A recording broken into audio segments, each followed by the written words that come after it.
बहुत बार आपके साथ ऐसा होता होगा कि साधना और ध्यान में कई बार आपका साक्षात्कार कई ऐसी दिव्य आत्माओं से होता होगा जिन्हें आप जानते नहीं हैं और आपके विचारों में आता है कि आखिर ये सब क्या था। तो देखते रहिए वीडियो। आज आप इसमें जवाब पा जाएंगे उस बात का जो आप हमेशा सोचते रहे हैं।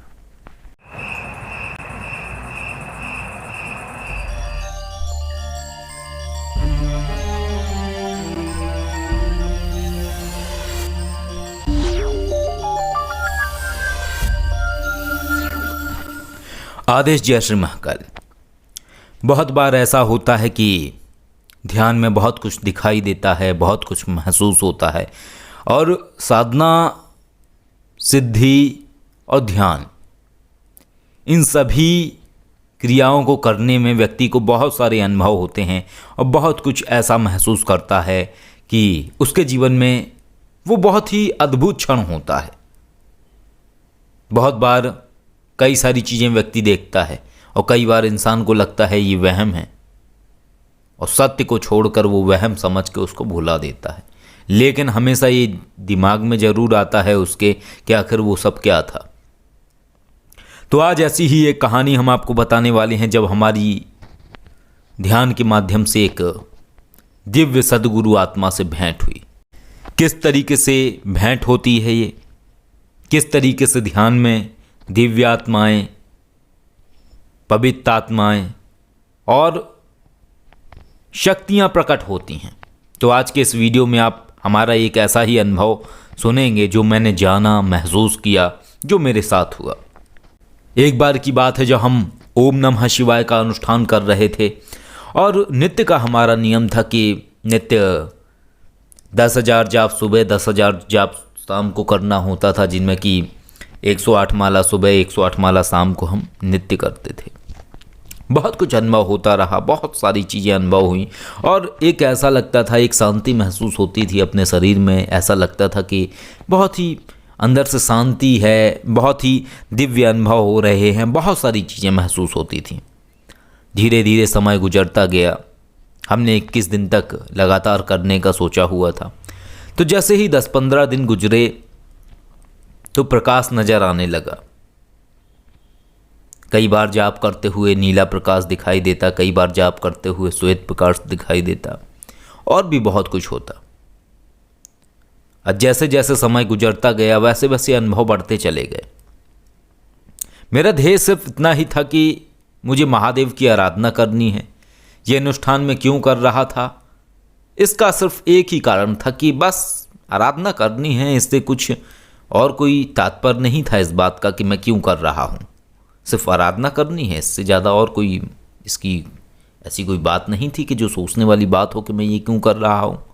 करता गया। अचानक एक दिन की बात है कि बहुत ही अद्भुत चीज़ होती है हमारे साथ।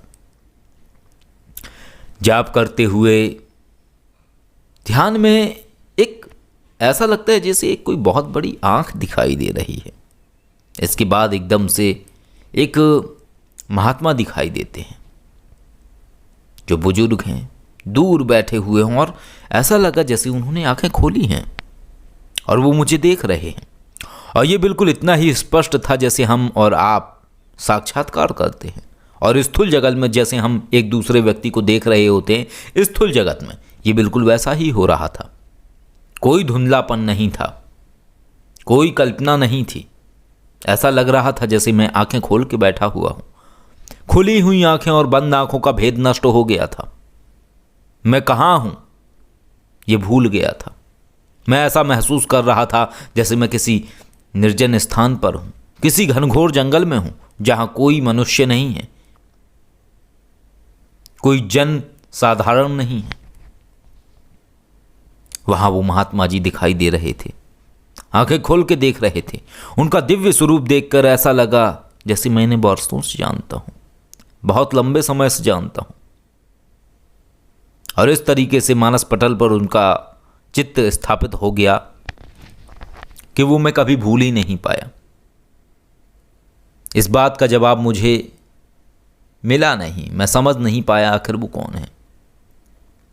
वो दिखाई दिए, फिर और भी कई बार वो दिखाई दिए, लेकिन मैं ये नहीं जान पा रहा था आखिर ऐसा क्यों हो रहा है। कोई जवाब नहीं था। एक दिन मानस शक्तियों का आवाहन करने के बाद हमने ये पूछ ही लिया कि आखिर वो कौन है। क्यों? क्योंकि हमें बहुत ही दिव्य अनुभव हो रहा था।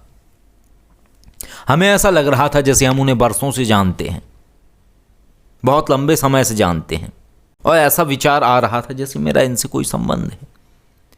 मानस शक्तियों का आवाहन करने के बाद जब हमने उनसे पूछा तो हमें ये ज्ञात हुआ कि ये हमारे सद्गुरु हैं, सद्गुरु गोरखनाथ अघोरी। और सूक्ष्म जगत के माध्यम से वो हमें खोज रहे हैं। और सूक्ष्म जगत के भी कुछ अलग सिद्धांत होते हैं जिनमें कि ये दिव्यात्माएं कहीं ना कहीं तपस्या में भी लीन होती हैं। ये गुरु आत्माएं तपस्या में लीन होती हैं, सदगुरु आत्माएं तपस्या में लीन होती हैं। और जैसे ही इनका कोई शिष्य या इनका जिससे संबंध रहा है, जैसे ही वो इस धरा पर आता है, यानी इस धरती पर आता है, और जैसे ही वो उस क्रिया का भेदन कर लेता है जिससे कि वो पात्र बन जाए उन्हें समझने का, ये उसकी ऊर्जा को महसूस कर लेते हैं। और ऐसा ही हुआ।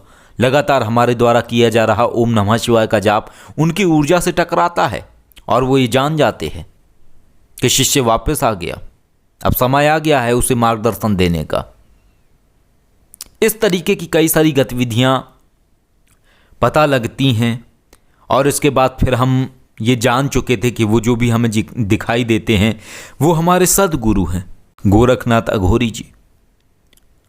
फिर उनसे बहुत कुछ प्राप्त हुआ, ज्ञान प्राप्त हुआ, सूक्ष्म जगत के विषय में बहुत कुछ उन्होंने बताया, लेकिन एक आदर सम्मान सदैव रहा, उनसे कुछ प्राप्ति की इच्छा नहीं रही। क्यों? क्योंकि दिव्य गुरु आत्माएं या सूक्ष्म जगत की जो आत्माएं होती हैं उनसे मांगने की आवश्यकता नहीं होती है, वो स्वतः देती रहती हैं। बस उनके लिए इतना ही करना होता है कि उन्हें सदैव याद रखो, उनके प्रति हमेशा प्रेम रखो, एक निश्चल प्रेम, स्वार्थ से परे, जहाँ कोई स्वार्थ ना हो, जहाँ चाह ना हो, जहाँ मांग ना हो, अपने आप स्वतः प्राप्त होने लगता है। तो इस तरीके का हमारा अनुभव था। इस तरीके का जब हमने ओम नमः शिवाय जाप किया तो इस तरीके से हमें उनके दर्शन हुए। लेकिन हमारे पास मानस शक्ति थी, इसलिए हम ये जान सके कि वो कौन है। अगर मानस शक्ति ना होती तो शायद हम उतनी गहराई से ये ना समझ पाते।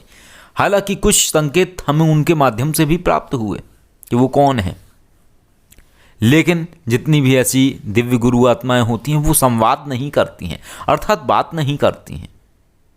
वो सांकेतिक भाषा का प्रयोग करती हैं जिसमें कि वो स्पष्टीकरण से बोलती भी नहीं हैं। सद्गुरु आत्माएं कुछ मार्गदर्शन तो देती हैं लेकिन संवाद नहीं करती हैं। तो ऐसे अनुभव होते हैं कई बार, बहुत सारे अनुष्ठान करने के उपरांत, ओम नमः शिवाय जाप करने के उपरांत। और हमने एक प्रयोग दिया था जिसमें हमने बताया था कि कैसे अपने सद्गुरु को खोज सकते हैं। तो वो वीडियो भी मिल जाएगा आप लोगों को, पुराने वीडियो में आप खोजेंगे तो मिल जाएगा, या डिस्क्रिप्शन में जाके आप देख सकते हैं। तो इस तरीके से हमारे अनुभव हैं, आप लोगों के साथ भी ऐसे अनुभव हुए होंगे। लेकिन कई बार क्या होता है कि जब कोई ऐसी प्रमाण शक्ति नहीं होती है, कोई शक्ति नहीं होती है जिससे कि आप ये पता कर सकें कि आपने जिन्हें देखा वो कौन है, तो आप उस बात को जान नहीं पाते हैं और वो बात आप खोजते रहते हैं कि आखिर वो क्या था जो मैंने देखा था, लेकिन उसका जवाब नहीं मिलता है। ऐसे प्रश्नों का जवाब सिर्फ या तो आपको पैरानॉर्मल एनालिसिस के माध्यम से प्राप्त हो सकता है, या फिर कोई गुणी व्यक्ति आपको ये बता दे कि आपने जो देखा वो क्या था। अपनी मानस शक्तियों के माध्यम से तभी आप ये जान सकते हैं। लेकिन ऐसे जो भी अनुभव आपके साथ होते हैं तो आप उन्हें कल्पना ना समझें, क्योंकि कल्पना इतनी वास्तविक नहीं होती, इतनी यथार्थ नहीं होती। और कल्पना एक बार होती है, बार बार नहीं होती है। तो अगर आपके साथ भी ऐसा हुआ है तो संभवतः निश्चय ही कोई ना कोई दिव्य आत्मा ने आपसे संपर्क किया होगा, या कोई ना कोई संकेत जरूर रहा होगा उस बात में। अगर कभी किसी साधना के दौरान या किसी भी पूजा पाठ के दरमियान आपको ऐसे कुछ अनुभव या दृश्य दिखाई दिए तो निश्चय ही उनका संबंध कहीं ना कहीं आपके आध्यात्मिक जीवन से जरूर रहा होगा। आदेश। जय श्री महाकाल।